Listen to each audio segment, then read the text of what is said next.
ತರುವಿನ ನೆರಳು ಕೊಡುವಂತ ಸುಖವು ಕೊಡುವನು ಕೃಪೆಯ ದಿನವು. ಸ್ಥಿರ ಇರುವ ಮನ ಎನಗಿರಲಿ, ಶರಣಾಗತಿ ಎಂದು ಬರಲಿ. ಭಗವಂತನ ಪ್ರಿಯ ಮಗನಿವನ, ಸಾರಿ ಬದುಕು ಇರಲಿ.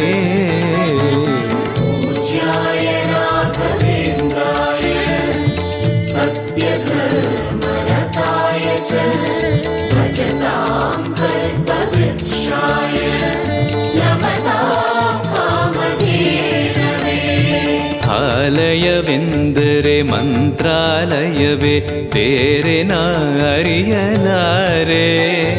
ರಾಜನು ಎಂದರೆ ಶ್ರೀ ಗುರು ರಾಜನೇ, ಮತ್ತು ನಾ ತಿಳಿಯಲಾರೆ. ಆಲಯವೆಂದರೆ